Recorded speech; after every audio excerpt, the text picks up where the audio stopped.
Fadil Syarifat.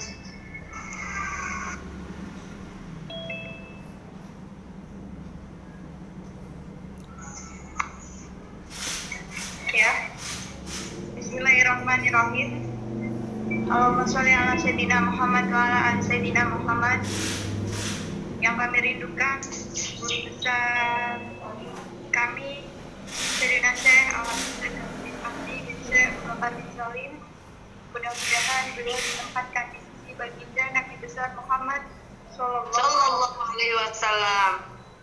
Yang kami cintai Umi Wahidah binti Abdurrahman SPSI MSI, dan diberi kesabaran di dalam membimbing kami, beserta dimurahkan rezekinya dan dilancarkan segala hajat-hajat.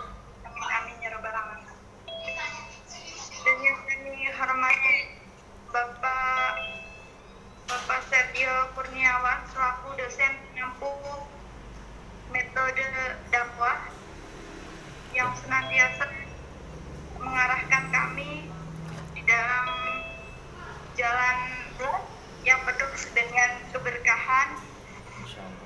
Dan tak lupa yang kami hormati jajaran TUSTAN beserta jajaran Badan Eksekutif Mahasiswa, dan juga ada mahasiswi semester 5 Ilmu Al-Quran dan Tafsir. Ya, tentu saja singkat waktu berhubung waktunya sudah melewati batas ya.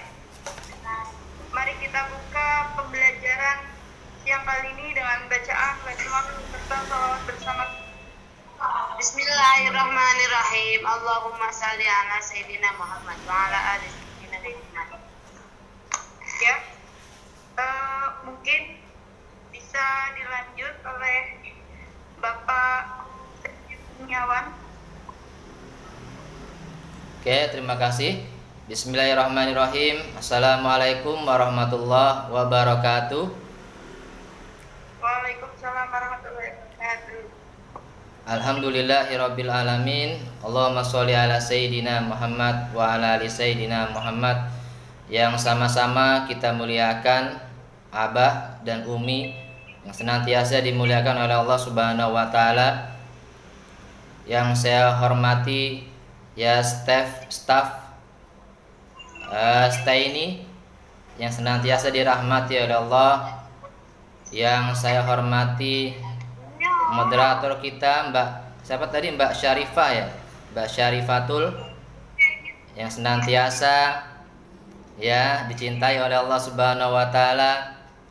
Yang saya hormati para teman-teman ya yang senantiasa dirahmati oleh Allah Subhanahu wa taala. Apa kabar teman-teman semuanya?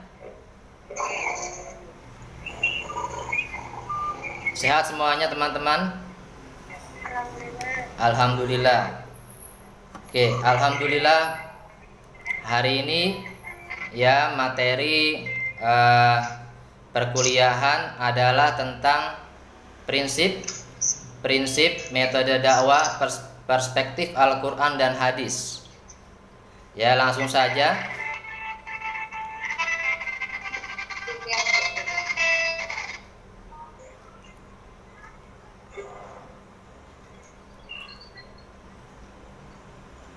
Oke, slide pertama. Oke, yang pertama pengertian metode dakwah. Ya, metode berasal dari bahasa Yunani yaitu metodos, yang merupakan gabungan dari kata meta yang berarti melalui, mengikuti, sesudah, dan kata hodos berarti jalan, ya, cara. Sedangkan dalam bahasa Jerman metode berasal dari akar kata metodika yang berarti ajaran tentang metode. Sedangkan dalam bahasa Arab metode disebut ya torik atau torikoh yang berarti jalan atau cara. Kata-kata tersebut identik dengan kata al-uslub. Sedangkan uslub secara istilah menurut Syekh Al-Jurjani adalah sesuatu yang dapat mengantarkan kepada tercapainya tujuan dengan paradigma yang benar.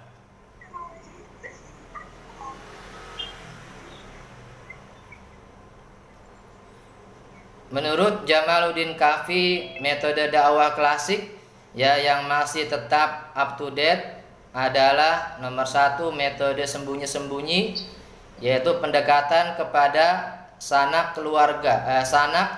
keluarga terdekat secara sembunyi-sembunyi. Sebagai contoh, misalkan ada seorang pemuda yang dia telah jadi mu'alaf, kemudian dia secara sembunyi-sembunyi di keluarganya melakukan diskusi tentang kebenaran ajaran agama Islam.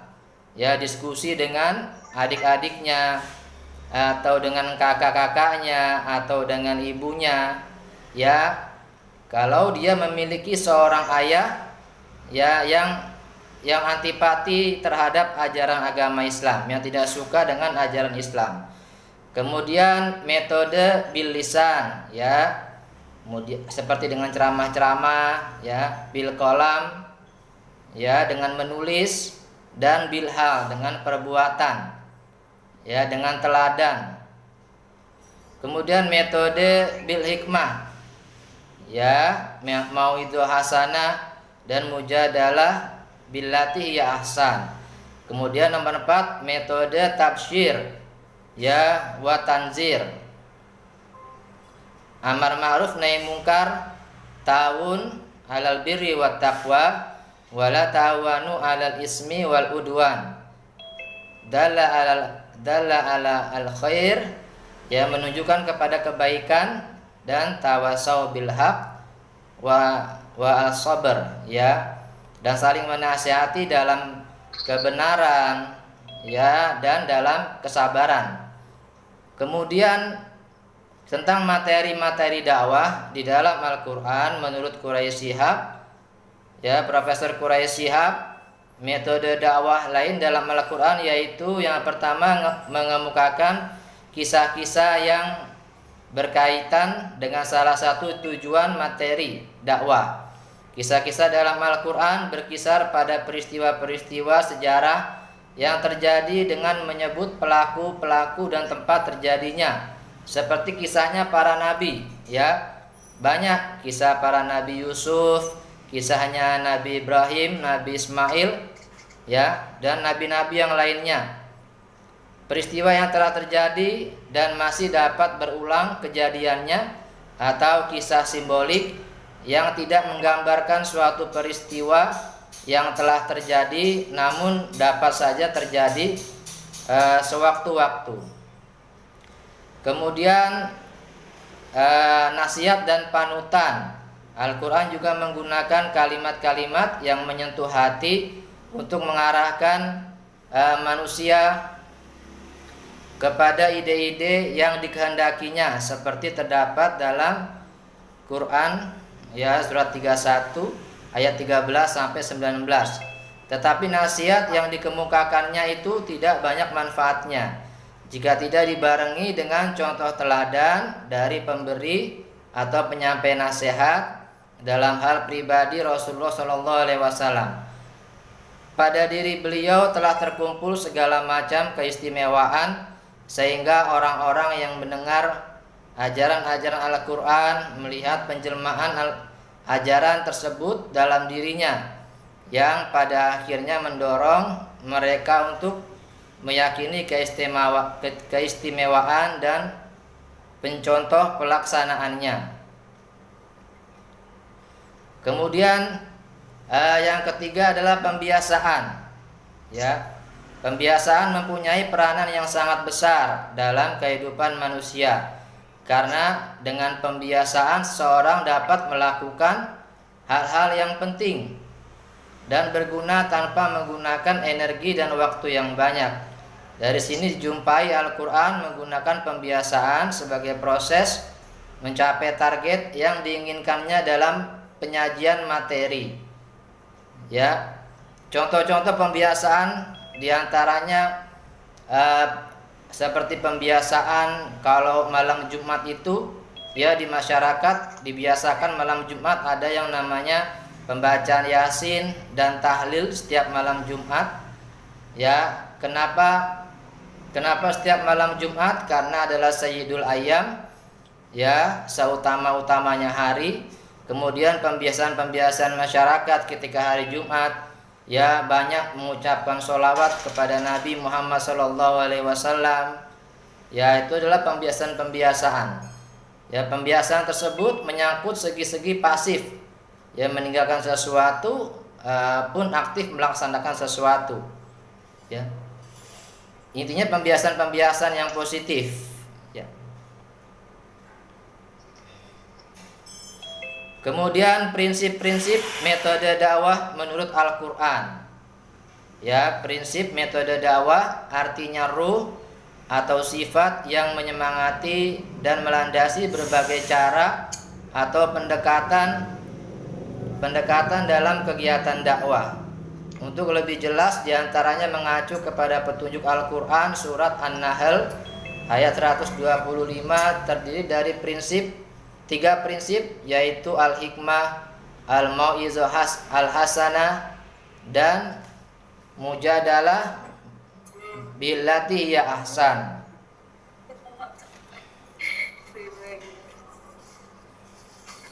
Oke, ayatnya berbunyi Bismillahirrahmanirrahim. Ud'u ila sabili rabbika bil hikmah wal mau'izatil hasanah wajadilhum billati hiya ahsan.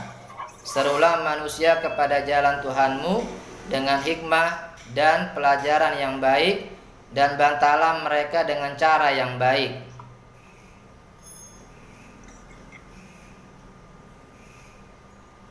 Yang pertama adalah metode, ya, di dalam Al-Quran adalah metode hikmah.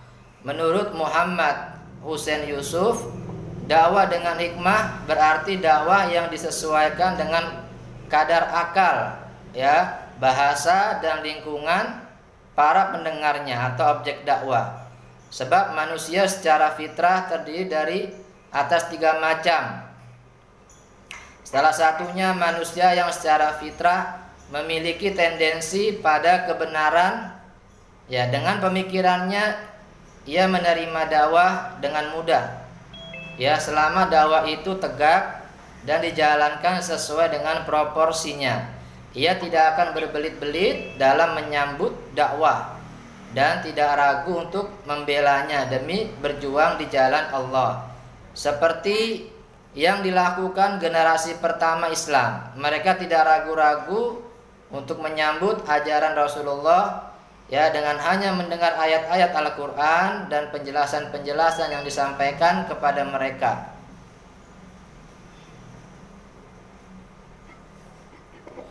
Kemudian yang kedua, metode kedua, mau'izah hasanah.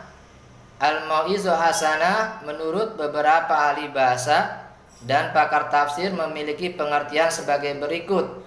Yang A, pelajaran dan nasihat yang baik, berpaling dari perbuatan jelek melalui tarhib, ya, dan targhib, dorongan dan motivasi, ya, seperti mau'izah hasanah, dorongan dan motivasi kita sampaikan tentang keutamaan membaca Al-Quran, keutamaan sholat berjamaah bagi laki-laki, keutamaan menyantuni, ya, anak-anak yatim, ya, keutamaan berbakti kepada kedua orang tua. Itu adalah dorongan dan motivasi, ya. Kemudian penjelasan, keterangan, gaya bahasa, peringatan, ya, tentunya di sini peringatan tentang peringatan dari perbuatan-perbuatan kemaksiatan atau dosa, ya, seperti diantaranya, ya, dampak dosa adalah ilmunya tidak akan berkah, ya, kemudian akan disempitkan rizkinya kalau berbuat maksiat. Jadi, ya, kalau maksiat, jadi kalau orang takwa itu dia bahasanya adalah surprise, ya, kejutan, dapat rizki dari yang tidak dia sangka-sangka, surprise. Nah, itu kalau maksiat disempitkan. Kemudian juga, ya, seperti maksiat akan diazab oleh Allah Subhanahu wa taala. Bukankah dosa yang menyebabkan Nabi Adam dikeluarkan dari surga karena memakan buah khuldi? Bukankah dosa yang menyebabkan kaum Nabi Nuh dikirimkan oleh Allah banjir bandang yang besar dan tinggi setinggi gunung? Ya, karena kaum Nabi Nuh tidak mau ibadah kepada Allah Subhanahu wa taala. Ya, bukankah dosa yang menyebabkan Korun beserta harta bendanya, ya teman-teman, itu ditenggelamkan di dasar bumi karena Korun sombong. Ya, tidak sombong akan hartanya. Ini bisa kita sampaikan kepada objek dakwah. Ya, contoh teladan daripada dai-nya, ya seperti itu. Kemudian yang D, kelembutan hati menyentuh jiwa dan memperbaiki peningkatan amal. Ya, kemudian nasihat, bimbingan dan arahan untuk kemaslahatan dilakukan dengan baik dan penuh tanggung jawab, akrab, komunikatif, mudah dicerna. Yang F, suatu ungkapan dengan penuh kasih sayang yang terpatri dalam kalbu. Ya, penutup kelembutan sehingga terkesan dalam jiwa. Tidak melalui cara pelarangan, pencegahan, sikap mengejek, melecehkan orang lain, menyudutkan atau menyalahkan, ya, meluluh hatikan hati yang keras. Jadi kita sebagai pengajar, ustadz, ustazah, kalau melihat orang yang maksiat, jangan muncul di hati kita rasa benci kepada dia. Ya, karena Allah itu Al-Hadi. Ya, Allah masih bisa memberikan dia itu hidayah kepada dia, dan dia masih ada, ya, masih bisa yang namanya hijrah, meninggalkan segala keburukan-keburukan, perbuatan buruk menuju kepada perbuatan yang baik. Ya, itu masih terbuka bagi dia.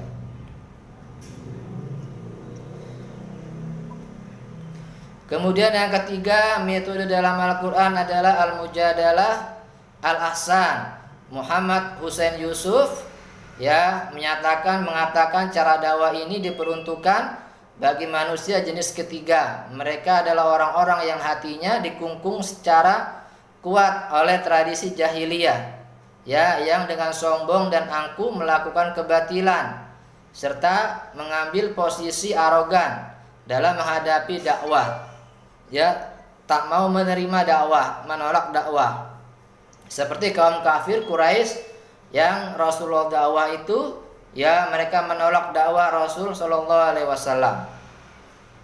Ya, sampai Rasulullah itu saat lagi sholat, ya, dilempari, dikasih kotoran onta, ya, sampai diikat lehernya dengan tali. Ya, mereka menolak dakwah Rasul. Mereka mengucapkan perkataan yang serupa dengan orang-orang terdahulu sebagaimana direkam dalam Al-Qur'an yang terjemahnya, mereka berkata, apakah betul apabila kami telah mati dan menjadi tanah serta tulang belulang akan dibangkitkan? Sesungguhnya kami dan bapak-bapak kami telah diberi ancaman, ya, dengan ini dahulu kala. Bagi manusia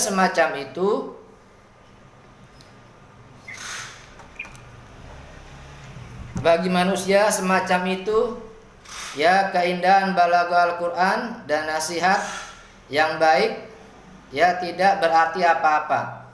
Mereka harus dihadapkan pada perdebatan yang baik dengan cara menegakkan berbagai argumentasi yang dapat mematahkan mereka, dengan tetap menjaga sikap arif dan lemah lembut kepada mereka. Sebab cara demikian sangat kondusif untuk memadamkan, ya, orang jahiliyah. Sikap keras dan kasar kepada mereka hanya membuat mereka menjadi semakin sombong saja, angkuh saja. Prinsip metode ini ditujukan sebagai reaksi alternatif dalam menjawab tantangan respon negatif dari mad'u, khususnya bagi sasaran yang menolak, tidak peduli atau bahkan melecehkan seruan. Walaupun dalam aplikasi metode ini ada watak dan suasana yang khas yang bersifat terbuka atau transparan, konfrontatif dan reaksioner, dakwah harus tetap memegang teguh prinsip-prinsip umum dari watak dan karakteristik dakwah itu sendiri, yaitu menghargai kebebasan ya dan hak asasi tiap-tiap individu ya. La ikraha fid din, kita tidak boleh memaksa. Tugas kita hanya menyampaikan saja ya, yang memberikan hidayah petunjuk nanti hanya Allah Subhanahu wa taala. Kemudian adalah B, menghindari kesulitan dan kepicikan. Yang C-nya ya harus bertahap, terprogram dan sistematis. Kemudian prinsip dakwah ya, dari hadis Rasulullah SAW bersabda, man ra'a minkum munkaron falyughayyirhu biyadihi fa illam yastati fa bilisanihi fa illam yastati fa biqalbihi wa dzalika ad'aful iman. Rawahu Sahihul Muslim. Artinya barang siapa yang melihat kemungkaran, kemaksiatan, maka cegahlah dengan tanganmu. Apabila tidak bisa, maka cegahlah dengan mulutmu. Apabila ya tidak bisa, cegahlah dengan hatimu. Dan mencegah kemungkaran dengan hati adalah pertanda selemah-lemahnya iman. Yang pertama tadi dakwah bil yadi, dakwah dengan tangan ya, atau dengan kekuatan atau dengan kekuasaan, seperti yang dilakukan oleh pemerintah ya, gubernur ya, dalam ada hotel-hotel yang banyak kemaksiatannya, banyak terjadi pornografinya, dia punya kekuasaan untuk menutup hotel tersebut.